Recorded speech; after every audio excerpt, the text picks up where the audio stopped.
A nossa live de hoje é sobre concurso de crimes. É o nosso tema. É um tema extremamente importante, extremamente recorrente em provas. Foi cobrado na minha prova de promotor de justiça lá no Ministério Público de São Paulo. Foi cobrado também na prova oral recente de juiz do TJ do Pará. Recente também na prova oral de juiz do TJ da Bahia. Então, é um tema extremamente importante. Vocês precisam ficar atentos aí. Eu vou fazer referência aqui ao meu plano de aula. Se vocês quiserem anotar e acompanhar também com o Vadimeco, eu acho que pode fazer com que vocês aproveitem melhor o nosso conteúdo. Então, o primeiro ponto que eu quero que vocês anotem é o seguinte: introdução. Eu costumo sempre iniciar as minhas aulas ambientando o estudante na compreensão do assunto, para que vocês possam entender melhor. Quando a gente compreende a situação e visualiza na prática, a gente consegue memorizar com mais intensidade. Pois bem, então, o concurso de crimes é a situação em que há, como o próprio nome já sugere, mais de um crime, senhores. Então, é a situação em que uma pessoa ou mais de uma pessoa cometeu mais de um crime, mais de uma infração delitiva. Então, o sujeito está sendo acusado de 2 homicídios, está sendo acusado de um roubo em concurso com uma extorsão, está sendo acusado de uma sonegação, de um sequestro em concurso com um outro crime, estelionato, enfim. É uma situação em que há mais de um crime e agora nós vamos ver as regras aqui para saber como é que vai ser aplicada a pena a esse sujeito, está bem? Então é isso que eu quero que vocês saibam a ponto de introdução, nosso ponto 1. Eu vou falar um pouco mais rápido por conta do nosso tempo da live e de todo o conteúdo que eu quero falar para vocês, mas o vídeo vai ficar disponibilizado. Se vocês quiserem retornar e ver com mais vagar cada um de nossos pontos, vocês fiquem à vontade para isso, certo? Então, ponto 1, introdução. Ponto 2, que eu quero que vocês anotem, é espécies de concurso de crimes. Então, ponto 2, espécies de concursos de crimes. Nós temos o concurso material ou real, o concurso formal ou ideal e o crime continuado ou a continuidade delitiva. E eu peço que vocês anotem um asterisco aqui nesse terceiro do crime continuado, eu vou explicar o porquê. Antes, porém, façamos referência a esses aqui: concurso material ou real e concurso formal ou ideal. Saibam essas nomenclaturas menos usuais, senhores, porque elas são cobradas em prova. Às vezes você é perguntado o que é concurso ideal, não sabe, mas é uma coisa muito simples, é concurso formal, é a mesma coisa. E saibam, porque isso já caiu, por exemplo, na primeira fase do concurso de juiz federal do TRF da 2ª Região. Então saibam isso, concurso real é o mesmo que concurso material e concurso ideal é o mesmo que concurso formal. Eu pedi que vocês colocassem um asterisco no crime continuado, porque nós vamos ver lá na frente que o Brasil adota a teoria da ficção jurídica, segundo a qual o crime continuado é tratado como se crime único fosse. Então ele é tratado como se fosse um só delito. E a gente vai ver o porquê lá, inclusive na releitura do artigo 72 do Código Penal à luz da jurisprudência. Mas fato é que a doutrina estuda o crime continuado aqui nesse nosso assunto de concurso de crimes. Então vocês precisam saber disso. As 3 espécies: concurso material, formal e crime continuado. E o concurso formal ainda vai se subdividir em formal próprio ou perfeito e formal impróprio ou imperfeito. A gente vai estudar cada um deles em separado. Por hora, eu quero que vocês anotem isso. Ponto 3. Passemos então para o ponto 3, que é sistema de aplicação da pena no concurso de crimes. Sistemas de aplicação de pena no concurso de crimes. Nós temos, segundo a doutrina, basicamente 4 sistemas. A doutrina aborda esses 4 sistemas. O primeiro deles, o sistema de cúmulo material. Cúmulo material. O segundo deles, sistema da exasperação. Terceiro deles, sistema da absorção. E quarto deles, tratado por poucos doutrinadores, mas já caiu em prova de concurso, inclusive CESP, não é só a banca própria, caiu inclusive em CESP, que é o cúmulo jurídico. São esses quatro sistemas abordados pela doutrina. E quais desses foram adotados pelo Brasil? Pois bem, vamos lá. O cúmulo material, senhores, foi adotado pelo Brasil. Foi adotado pelo Brasil no estudo do concurso material de crimes e no concurso formal impróprio de crimes. Como assim, professor? Explica melhor. Pois bem, o que é o cúmulo material? O cúmulo material nada mais é do que a soma das penas. Então imagine a situação em que o sujeito foi condenado por um crime de homicídio em concurso com o crime de estupro. Pelo crime de homicídio ele pegou 10 anos. Pelo crime de estupro ele pegou 6 anos. Se é concurso material e você aplica o sistema do cúmulo material, você vai somar as penas. 10 mais 6, 16. É isso que é o cúmulo material. Nada mais difícil do que isso. O cúmulo material é aplicado no concurso material e no concurso formal impróprio de crimes. Anotem isso. Lá na frente a gente vai ver o que é concurso material e o que é concurso formal impróprio. Por hora, eu quero que você saiba que o sistema do cúmulo material é aplicado para concurso material e para concurso formal impróprio, que é a soma das penas. Pronto. Segundo sistema é o sistema da exasperação. O que é esse sistema da exasperação? Na exasperação, o juiz não soma as penas. Na exasperação, o juiz elenca a pena mais grave e sobre essa pena mais grave, ele aplica uma fração. É adotado onde? No concurso formal próprio ou perfeito e no crime continuado. Neles dois é aplicado o sistema da exasperação. Como assim, professor? Dá um exemplo aí que fica mais fácil de entender. Vamos lá. Recorramos ao didático recurso do exemplo. Qual que é a situação? Imagine a situação em que o sujeito cometeu 6 crimes de roubo. A gente vai dar um exemplo até lá do sujeito que entra no ônibus e rouba 6 pessoas. 6 crimes de roubo. Para cada um desses crimes, ele pegou 6 anos. Se você for somar, vai dar uma pena altíssima. Mas a gente vai ver que, em regra, a jurisprudência aplica a exasperação a esse crime.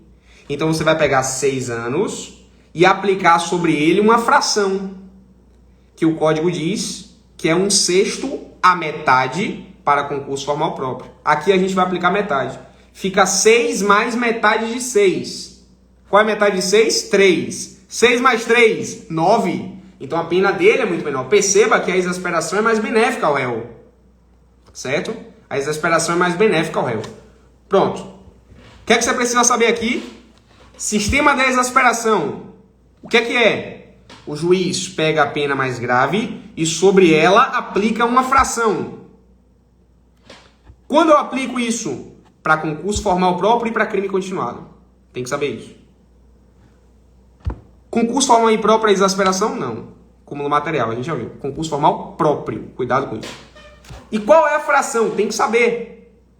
Para prova de primeira fase, inclusive. Sobretudo prova de primeira fase. Concurso formal próprio está previsto lá no artigo 70, para a primeira parte do Código Penal. A fração é de 1/6 a metade. E no crime continuado é de 1/6 a 2/3. Cuidado com isso, porque isso é muito cobrado em provas.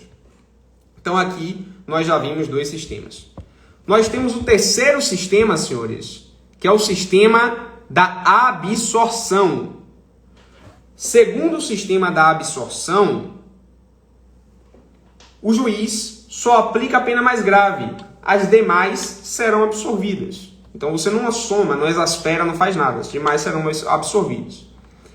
Segundo a jurisprudência do Superior Tribunal de Justiça, esse sistema de absorção é aplicado para os crimes falimentares. À época, eu cito o decreto aqui para vocês, é o Decreto-Lei 7661/45, que tratava dos crimes falimentares. A jurisprudência do STJ dizia que nesses crimes falimentares se aplicava o sistema da absorção. Esse decreto foi revogado pela Lei 11.101 de 2005, mas a doutrina entende que mesmo assim continua sendo aplicado o sistema da absorção. Nós não temos jurisprudência dos tribunais superiores sobre isso, consolidado, mas a doutrina entende que esse sistema da absorção também é aplicado somente nos crimes falimentares. Cuidado com isso. E, por fim, nós temos o sistema do cúmulo jurídico, que não foi adotado no Brasil. Botem isso no caderno de vocês. O sistema do cúmulo jurídico não foi adotado no Brasil. E o que é o sistema do cúmulo jurídico? Já foi cobrado em provas. É o sistema segundo o qual a pena vai ser aplicada segundo a gravidade do delito. Ela não vai ser a soma das penas de cada um dos delitos, mas vai ser uma pena maior do que a de cada um deles. Ficou um tanto confuso. É mais difícil imaginar esse conceito do sistema do cúmulo jurídico porque ele não foi adotado no Brasil, então a gente não tem como citar um exemplo. Eu vou ler aqui a redação da questão que foi cobrada na prova do Ministério Público do Paraná de 2016, que diz o seguinte, ó, se quiserem anotar depois, tá aí no vídeo. A pena aplicável não deve ser a soma das penas combinadas para cada um dos crimes considerados em concurso, mas deve sim corresponder à gravidade dos delitos envolvidos. Isso daí é o sistema do cúmulo jurídico, que inclusive já foi cobrado na prova de defensor público do CESP, tá? Defensor público do Acre, prova organizada pelo CESP em 2017. Então o que é que vocês precisam saber sobre cúmulo jurídico, para vocês não errarem a questão de prova? O essencial, vocês têm que saber que não foi adotado pelo Brasil. Vocês têm que saber que não é cúmulo material, é diferente. Cúmulo jurídico é diferente de cúmulo material. E que o cúmulo jurídico não é a soma das penas. Isso é cúmulo material. O cúmulo jurídico é a gravidade dos crimes. O juiz vai aplicar a pena de acordo com a gravidade dos crimes, resultando em uma pena maior do que a de cada um deles. Mas vai ser uma pena menor do que a soma de cada um deles. Então são basicamente esses os 4 sistemas de aplicação de pena: cúmulo material, exasperação, absorção e cúmulo jurídico. Feitas essas considerações, passemos ao ponto 4, que é concurso material ou concurso real. Está previsto lá no artigo 69 do Código Penal. Pessoal, aprendam sempre a assistir às aulas ou fazer a leitura dos livros com um vade-mecum do lado, porque nós temos que nos familiarizar com a leitura da lei. É sempre muito importante ler a lei seca. Ela é muito cobrada em provas de primeira fase. Quando vocês leem o Código Penal, vocês se familiarizam, criam o que eu chamo de juízo de estranheza, que permite que vocês avaliem melhor cada uma das alternativas. Então vamos lá, olha, lê a lei, o artigo 69, que é o que trata do concurso material. O que é que diz o artigo 69? Quando o agente, mediante mais de uma ação ou omissão, pratica 2 ou mais crimes, idênticos ou não, aplicam-se cumulativamente as penas privativas de liberdade em que haja incorrido. No caso de aplicação cumulativa de penas de reclusão e de detenção, executa-se primeiro aquela. Então esse daí é o conceito de concurso material, está lá no artigo 69, que é a situação em que o sujeito pratica mais de uma ação e tem mais de um crime. Então você tem pluralidade de condutas e pluralidade de resultados. É a situação, por exemplo, em que o sujeito rouba uma pessoa e em seguida ele pratica extorsão com uma outra pessoa. Então você tem mais de uma ação e você tem mais de um crime. É concurso material, nos termos do artigo 69 do Código Penal. A solução é somar as penas, tá? Como é que o juiz faz isso na sentença? O juiz condenou o réu pelo roubo e condenou o réu pela extorsão, pronto. Aí ele vai fazer a dosimetria do roubo, aí suponhamos que ele estabeleceu a pena de 6 anos, e vai fazer a dosimetria do crime de extorsão. No crime de extorsão ele aplicou uma pena também de, vamos supor, 7 anos. 6 mais 7, 13. Essa vai ser a pena final, sobre a qual ele inclusive vai fixar o regime, enfim, adotar todas essas providências. É assim que ele faz a dosimetria da pena. Saibam também, anotem aí, que esse concurso material ou real, que são sinônimos, né, esses nomes, ele pode ser homogêneo ou heterogêneo. Quando a gente fala que o concurso de crimes é homogêneo, a gente está falando de crimes iguais. Então a gente está falando de um concurso de 2 roubos, 3 roubos, 4 roubos, enfim. São concursos de crimes iguais.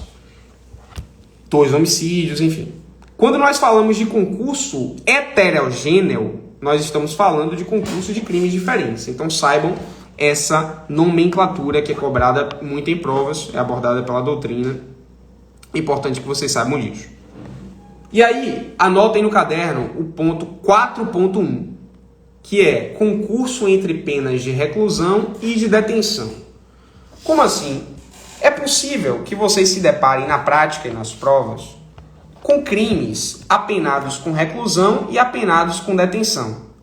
A exemplo de um homicídio que é apenado com reclusão e um crime de porte ilegal de arma de uso permitido, posse ilegal de uso permitido, lá no artigo 12 do Estatuto do Desarmamento, que é apenado com detenção. Suponhamos que você aplicou para o homicídio uma pena de 12 anos de reclusão e aplicou para a posse 1 ano de detenção. O que é que você faz? É concurso material. 12 mais 1 daria 13, né? Mas aí vocês têm que saber a redação do artigo 69, parte final, que é muito cobrada em provas. Saibam isso. Diz a lei o seguinte: no caso de aplicação cumulativa de penas de reclusão e de detenção, executa-se primeiro aquela. Ou seja, a literalidade da parte final do artigo 69 diz que primeiro você aplica a pena de reclusão e depois cumpre a pena de reclusão e depois você cumpre a pena de detenção. Mas é importante que eu diga para os senhores que há uma discussão jurisprudencial a respeito da matéria. Certo? Pela literalidade da lei, você, juiz, deveria fixar assim, 12 anos de reclusão e 1 ano de detenção. É assim que você tem que fazer. Isso tem repercussão prática na fixação do regime. Tá? Em alguns casos, isso tem repercussão prática na fixação do regime. Mas existem julgados que dizem que você pode somar tudo. 12 mais 1, 13. E o sujeito cumpriria os 13 anos. Como é que eu faço para concurso público? Pronto, você tem que saber a redação da lei do artigo 69 para fins de primeira fase. Você tem que saber que, no caso, isso já foi cobrado, que no caso de crimes apenados com reclusão e detenção, a parte final executa-se primeiro a reclusão e depois executa a pena de detenção. Para provas subjetivas e provas orais, vocês têm que saber discorrer sobre essa controvérsia jurisprudencial. Citar a parte final do artigo 69 e falar que a jurisprudência é vacilante a respeito disso. Você tem julgados no sentido de que pode somar 12 mais 1 e fixar 13 em regime fechado, suponhamos. Ou você tem julgados no sentido de que você fixa 12 em regime fechado e 1 ano de detenção em regime aberto, por exemplo. Tá? Executando primeiro a reclusão e depois a detenção. Pois bem, são essas as principais considerações que eu tenho para falar para vocês sobre esse 69, parte final. Anota aí ponto 4.2. 4.2. Pena privativa de liberdade e restritiva de direitos. Aqui nós estamos lidando com a situação em que o sujeito foi condenado por 2 crimes, em que um não permitiria PRD e o outro permitiria PRD. E aí, você faz como? Imagine a situação em que o sujeito foi condenado por um crime de lesão corporal em violência doméstica, a pena de 2 anos, em regime semiaberto, e a pena de 1 ano pelo crime de estelionato em regime aberto. Esse crime de estelionato permitiria PRD, mas o primeiro de lesão corporal não permite PRD. E aí você faz como? Substitui uma, não substitui a outra? Quem dá a resposta para isso é o artigo 69, parágrafo 1º do Código Penal, que diz o seguinte, vamos ler a lei.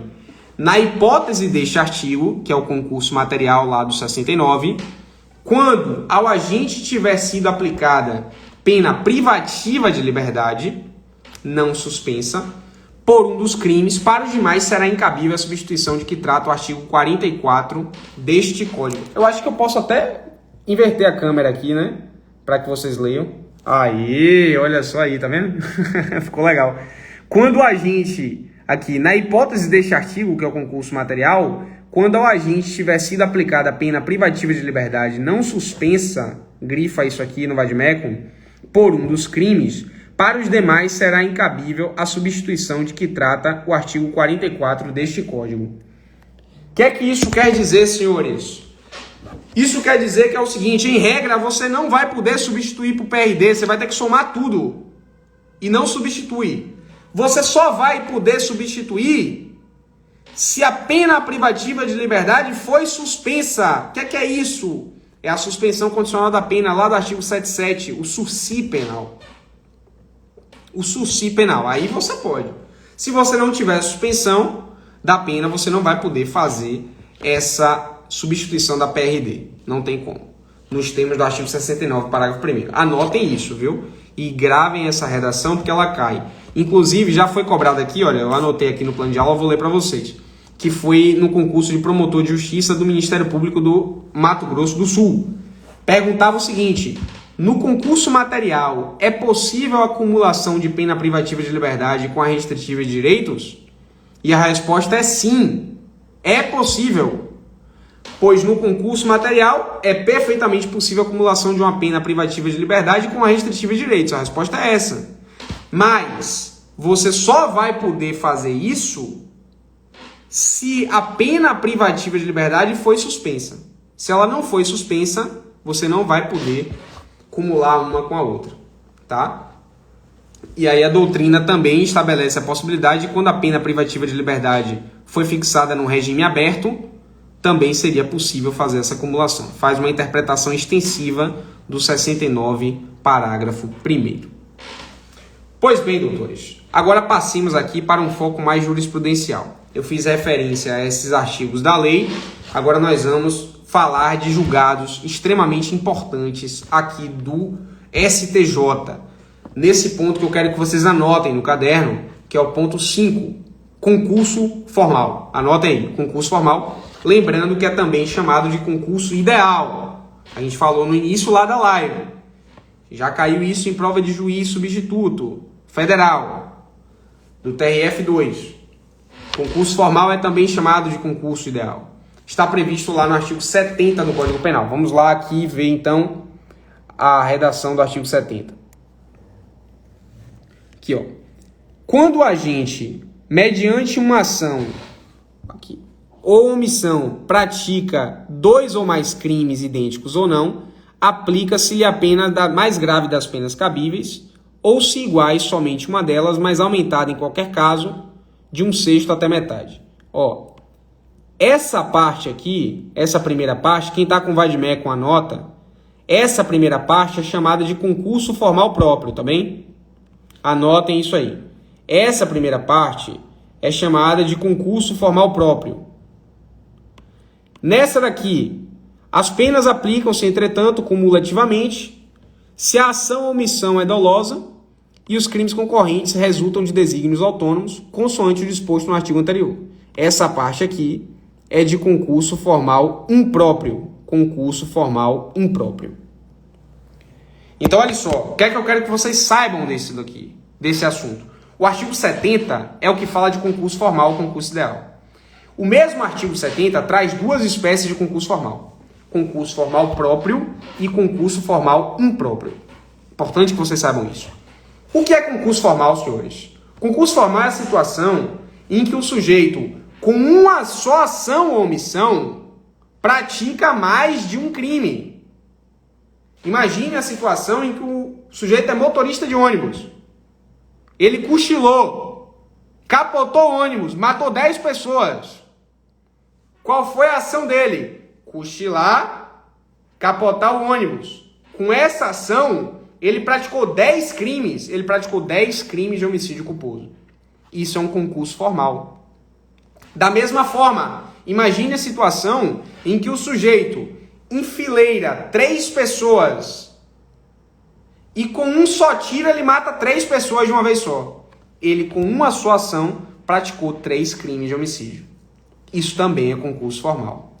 Só que a primeira hipótese que eu falei para vocês é de concurso formal próprio. Por quê? Porque teve unidade de desígnios. A segunda hipótese que eu falei para vocês é de concurso formal impróprio. Por quê? Porque teve pluralidade de desígnios. Isso é extremamente relevante. É importante que os senhores saibam disso.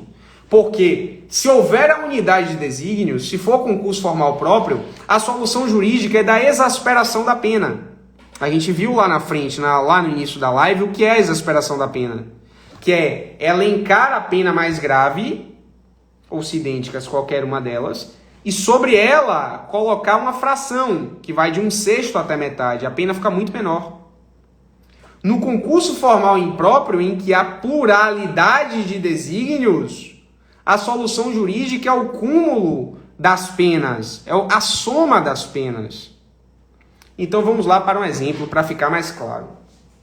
Imagine nessa situação em que o sujeito praticou 5 crimes, 5 homicídios culposos. 5 homicídios culposos. Para cada homicídio desse, o juiz aplicou uma pena de 4 anos. Se você fosse somar as penas, daria 4 mais 4 mais 4 mais 4, 20. Acertou. Parabéns. 20 anos. Mas não é essa a solução, porque é concurso formal próprio. No concurso formal próprio, você não soma as penas. No concurso formal próprio, você faz o quê? Você pega uma pena dessa, 4 anos, e aplica sobre ela uma fração de 1/6 até metade. Como são 5 crimes, você aumenta de 1/3. Aí fica 4 anos mais 1/3, que dá 5 anos e 4 meses. Todos vocês, todos nós aqui bons em matemática, sabemos disso. 5 anos e 4 meses. Então o sujeito que ia pegar uma pena de 20 anos, pegou uma pena de 5 anos e 4 meses. É uma diferença gritante e em favor do réu. Então é muito melhor uma exasperação que um cúmulo material. E a chave mestra está na diferença da unidade de desígnios para a pluralidade de desígnios, certo? Saibam disso.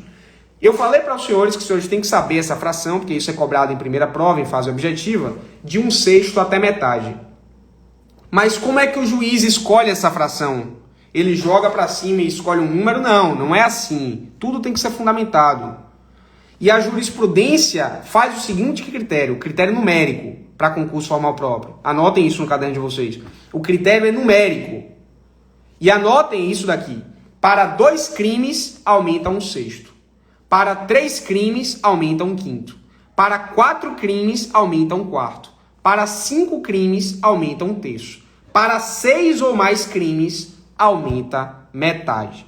Tá? Repetindo. 2 crimes aumentam 1/6. 3 crimes aumentam 1/5. 4 crimes aumentam 1/4. 5 crimes aumentam 1/3. E 6 ou mais crimes aumenta metade. Tá? Isso é cobrado em provas, esse critério numérico. Então vocês têm que saber o número de crimes praticados para saber qual fração vai ser aplicada na exasperação do crime no concurso formal próprio. Em relação ao concurso formal impróprio ou imperfeito, que é a parte final, você soma as penas. Tá? Então, 5 mais 5 mais 5 mais 5 mais 5, 25, enfim. 5 crimes de 5 anos, 25. Você vai somar as penas, a pena vai ser muito mais alta, tá? Aqui, eu falo com os senhores, chamar a atenção para vocês da situação em que o sujeito entra no ônibus e rouba várias pessoas, tá? Imagine uma situação. Será que isso acontece? Tem muito exemplo prático. Se tem muito exemplo prático, tem muita jurisprudência. Se tem muita jurisprudência, cai muito em prova. Então saiba isso. O sujeito entrou no ônibus, roubou 10 pessoas. Ele pratica 10 crimes de roubo. São 10 patrimônios diferentes. Esse sujeito praticou 10 crimes de roubo. Então é concurso de crimes, porque ele praticou mais de um crime. Agora, que tipo de concurso de crimes é esse? A jurisprudência do Superior Tribunal de Justiça entende que isso é concurso formal de crimes. Entende que isso é só uma ação, a ação de roubar um ônibus. E por política criminal, em regra, isso é concurso formal próprio de crimes.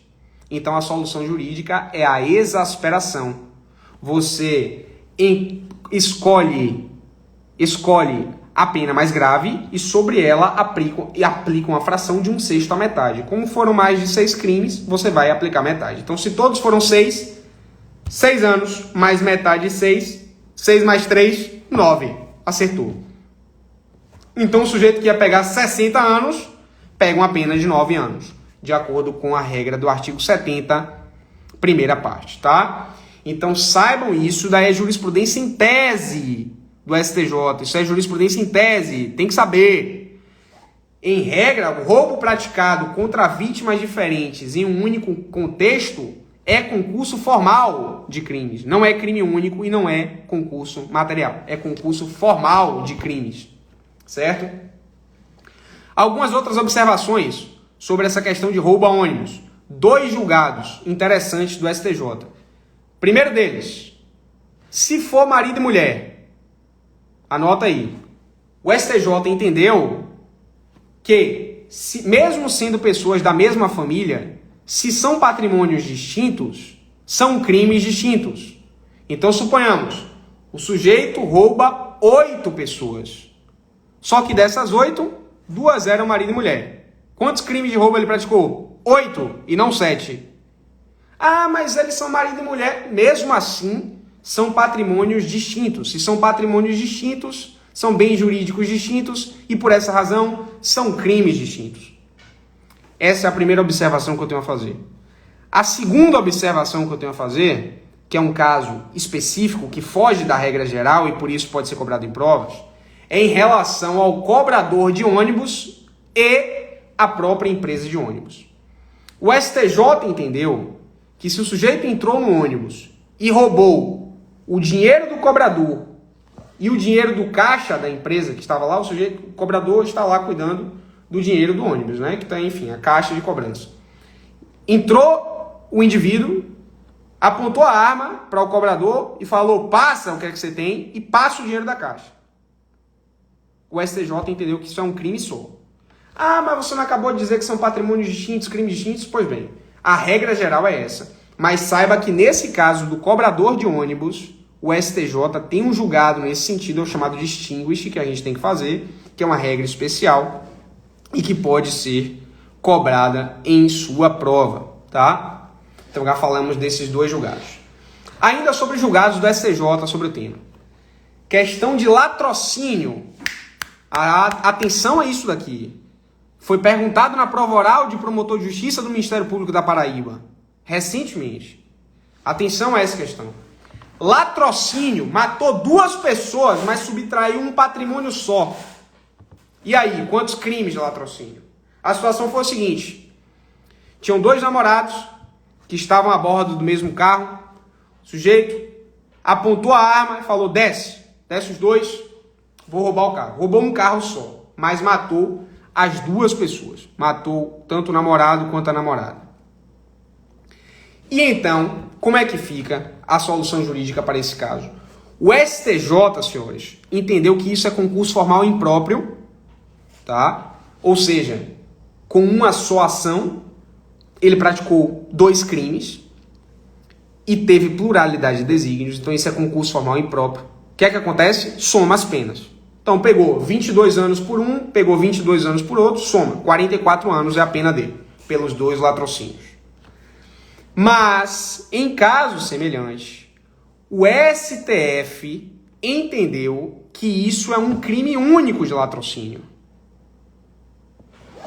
E que a pluralidade de vítimas deve ser levada em consideração pelo juiz na primeira fase da dosimetria, lá no artigo 59 do Código Penal. Então saibam disso, porque já foi cobrado em provas essa divergência jurisprudencial. O STJ tem um entendimento no sentido de que em 2 vítimas, 2 mortes e a subtração de um bem, 2 latrocínios, em concurso formal impróprio, soma as penas.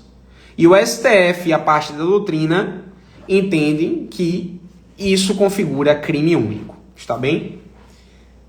Pois bem, então sigamos aqui no nosso plano de aula.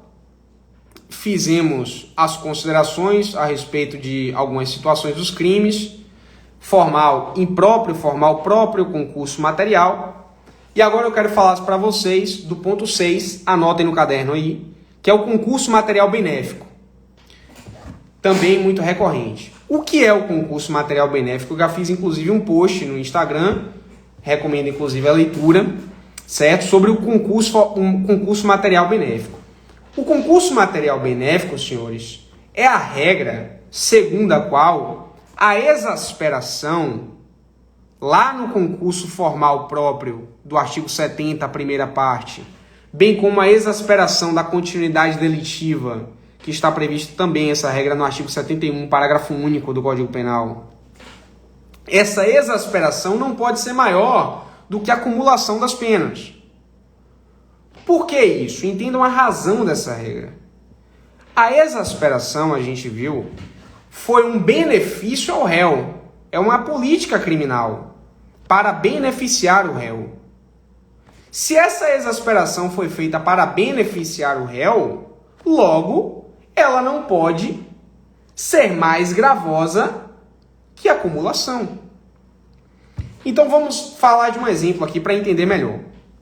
Imaginemos a situação em que o sujeito foi condenado por um crime de roubo com o crime de corrupção de menores, certo? Em concurso formal próprio.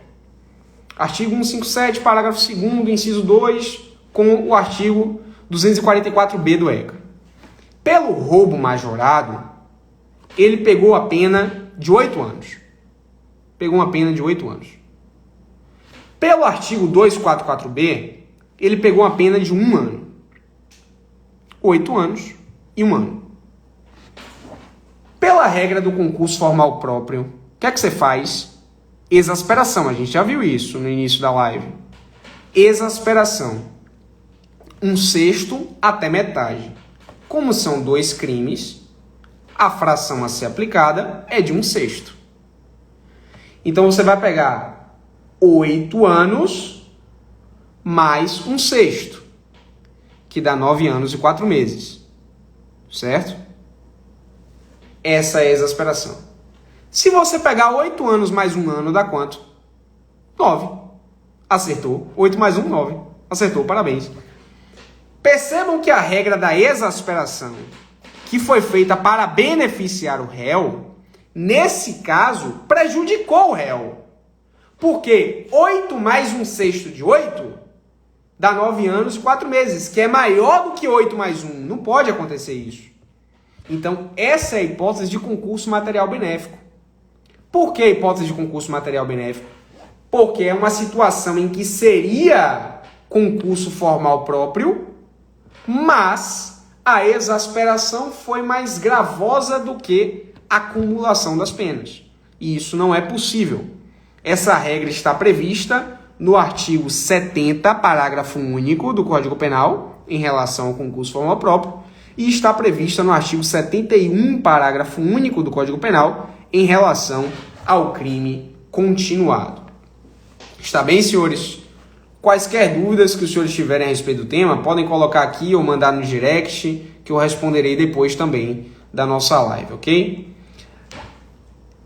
Finalizamos então aqui o estudo do concurso formal, do concurso material. Eu passo então ao estudo do crime continuado. Então anotem aí, ponto 7, crime continuado ou continuidade delitiva.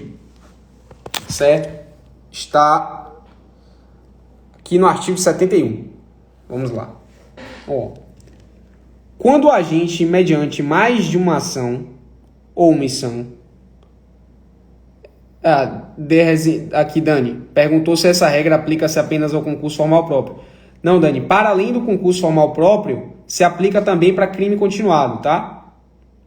Essa regra que eu falei do concurso material benéfico vale tanto para o concurso formal próprio quanto para o crime continuado. Certo? Então, voltemos aqui ao artigo 71. Quando o agente, mediante mais de uma ação ou omissão, pratica 2 ou mais crimes da mesma espécie e pelas condições de tempo, lugar, maneira de execução e outras semelhantes, devem os subsequentes ser havidos como continuação do primeiro, aplicando-se-lhe a pena de um só dos crimes, se idênticos ou mais grave, se diversas, aumentada em qualquer caso de 1/6 a 2/3. Pois bem, o que é que eu tenho a dizer aqui para vocês sobre o crime continuado? Ou continuidade delitiva? Primeiro, vocês têm que saber aqui aplicar o sistema da exasperação, diferenciar a fração de 1/6 a 2/3 em relação à fração de 1/6 a metade lá do concurso formal próprio. No crime continuado, senhores, é um benefício de política criminal para o sujeito que não é um criminoso habitual. Então, a gente não fala aqui de crime continuado para o serial killer, por exemplo. E a gente vai ver que o Brasil adotou a teoria objetivo-subjetiva, que é justamente isso, que você tem que ter uma unidade de desígnios. O crime continuado é pensado para o sujeito que quer praticar um só crime, mas ele, por mesmo modo de execução, para facilitar a consecução do crime, ele pratica vários crimes iguais com o objetivo de praticar um só. O exemplo clássico da doutrina é o sujeito que quer comprar uma televisão de 5 mil reais e aí ele furta cada dia uma quantia. Então ele furtou um dia 500 reais, uma semana depois ele furtou 200 reais, até completar os 5 mil. Ele queria praticar um só crime, tinha uma unidade de desígnio, que era furtar esses 5 mil reais, mas ele seria descoberto se ele fizesse isso uma vez só. Então ele pratica vários delitos, que são chamados delitos parcelares, com essa unidade de desígnios, e por isso, como ele não é um criminoso habitual, o legislador, por razões de política criminal, confere esse benefício da exasperação. Para ele é muito melhor, porque as penas seriam somadas, né? Mais de um crime, se tem uma pluralidade de condutas, a pena seria somada com a regra do 69, do concurso material. Mas graças a essa política criminal, do artigo 71 do CP, a exasperação, que é mais benéfica para o réu. Então, nesse crime continuado, tem essa política criminal, desde logo. E o que é que a gente tem que saber aqui em relação ao crime continuado? Anotem aí, ponto 7.1, que é em relação aos requisitos. Quais são os requisitos do crime continuado? A leitura do 71 a gente vai fracionar aqui e explicar cada um deles. Primeiro ponto, crimes da mesma espécie. Anotem, crimes da mesma espécie, é o que diz o Código Penal. Mas o que é crime da mesma espécie? O que é um crime da mesma espécie? Para a jurisprudência pacífica, a jurisprudência amplamente majoritária, crime da mesma espécie é aquele do mesmo tipo penal, que tem a mesma estrutura tipológica. Tem doutrina que fala que é só o que fere o mesmo bem jurídico, mas não é isso que prevalece. O que prevalece, inclusive, tem jurisprudência em tese do STJ, é o entendimento de que crimes da mesma espécie são crimes do mesmo tipo penal. Mas cuidado com isso, anota isso, que é a regra geral, mas bota um asterisco e observa o que eu vou dizer. O STJ tem uma exceção a essa regra geral, que já foi cobrada em prova, em relação ao crime de sonegação previdenciária e de apropriação indébita previdenciária. Nós temos o artigo 168A e 337A. Não estão no mesmo tipo. Eles não estão no mesmo tipo penal. Se eles não estão no mesmo tipo penal, pela regra geral que eu falei para vocês, não deveria haver continuidade delitiva entre eles. Mas o STJ entende que há. Por uma hermenêutica jurídica, que apesar de ter uma topografia diferente, estarem em lugares diferentes, mas eles são crimes irmãos, crimes muito semelhantes. E aí, por essa razão, reconheceria a continuidade delitiva. Então já foi cobrado em concurso de procurador da República. O pessoal que estuda para o MPF tem que saber disso. Já foi cobrada do MPF a seguinte assertiva: crimes da mesma espécie são apenas os crimes previstos no mesmo tipo penal. Tá errado isso. Ah, mas você falou que isso é jurisprudência em tese do STJ. Sim, jurisprudência consolidada. Mas o mesmo STJ também tem jurisprudência consolidada, que a exceção à regra geral é em relação ao crime de apropriação indébita previdenciária e sonegação previdenciária. E os senhores têm que conhecer essa exceção, tá? Mas, feito isso, feito esse asterisco, voltemos aqui para a regra geral.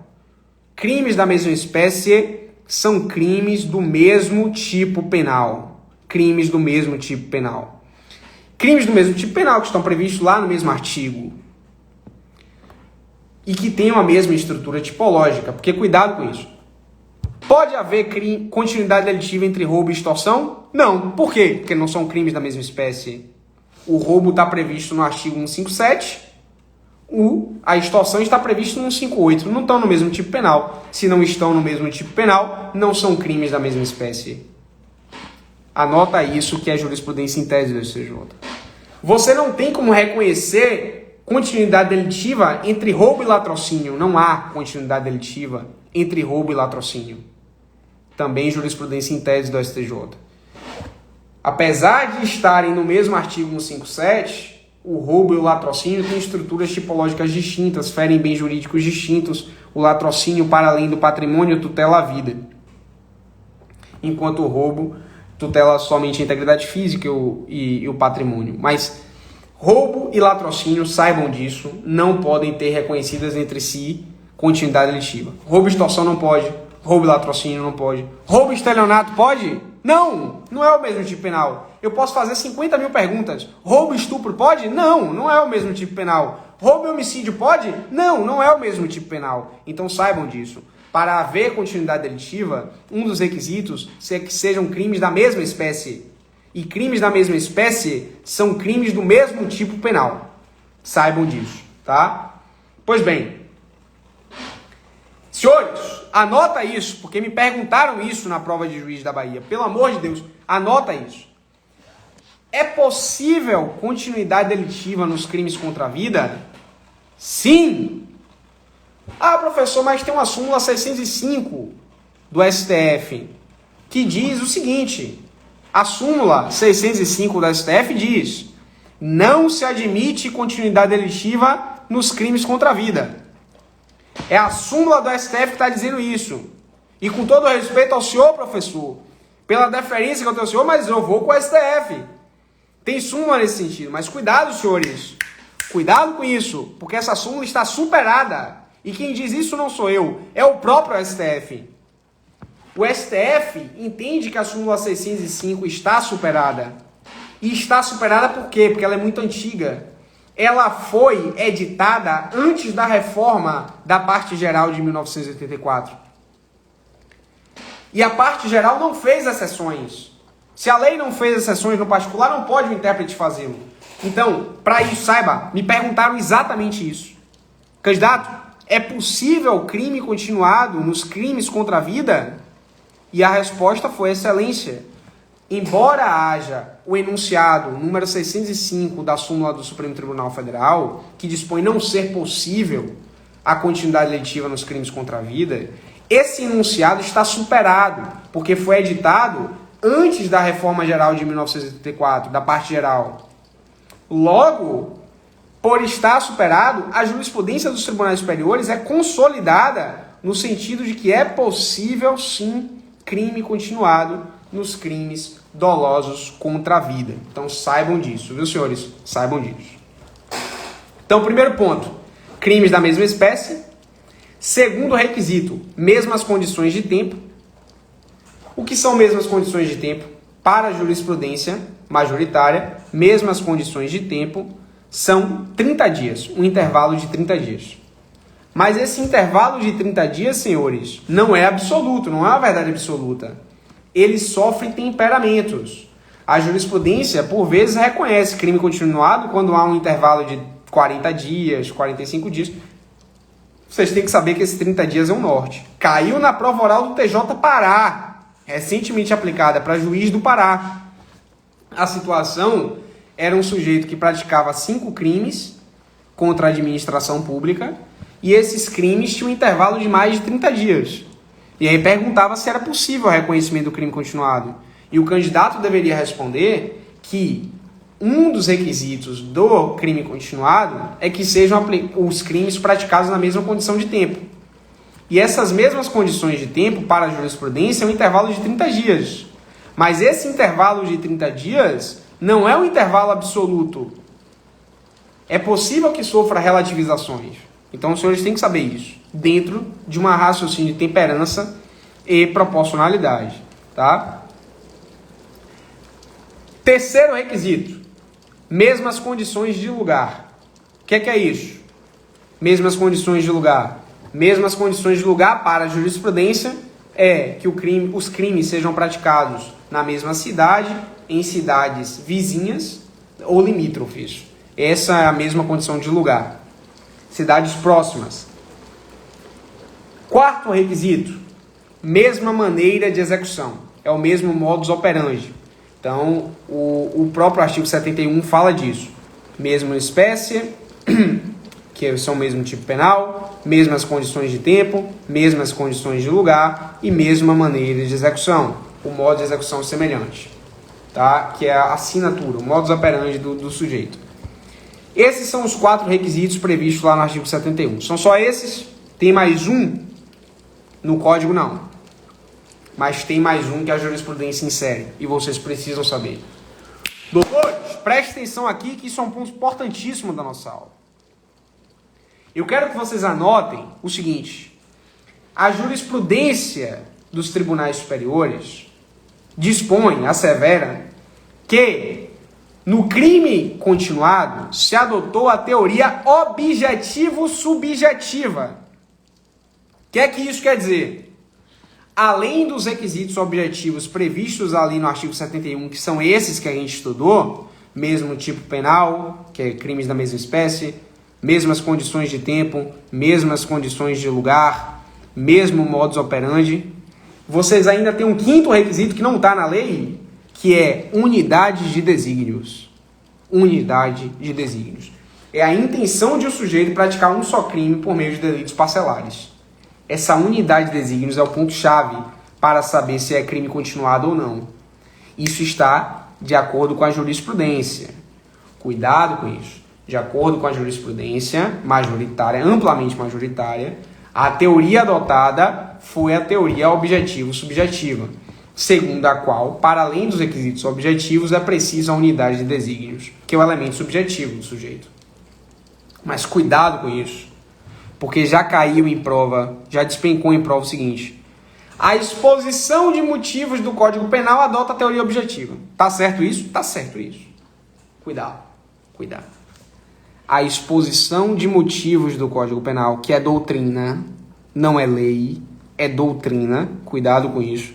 A exposição de motivos é a interpretação da lei, é doutrina, tem força de doutrina. A exposição de motivos adota a teoria objetiva do crime continuado.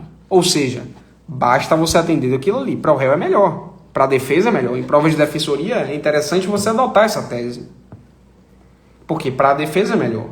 Não precisa provar a unidade de desígnios, que é um requisito a mais. Mas para a jurisprudência dos tribunais superiores, na maioria, a teoria adotada foi a teoria objetivo-subjetiva. O que é que isso quer dizer? Para além dos requisitos objetivos do artigo 71, você também tem que ter unidade de desígnios, certo? Unidade de desígnios. Senhores, eu vou encerrar o vídeo só para poder salvar, porque eu acho que a gente vai bater 1 hora e eu vou continuar falando aqui. Falta pouco para falar, mas eu vou encerrar para poder salvar a live e vou iniciar uma nova aqui para nós terminarmos o assunto. Eu acho que eu preciso de mais 20 minutos, mais ou menos. Pronto, muito obrigado, David. Eu vou falar sobre isso, tá? Vou aproveitar a sua pergunta e destrinchar o termo unidade de desígnios, tá? Obrigado.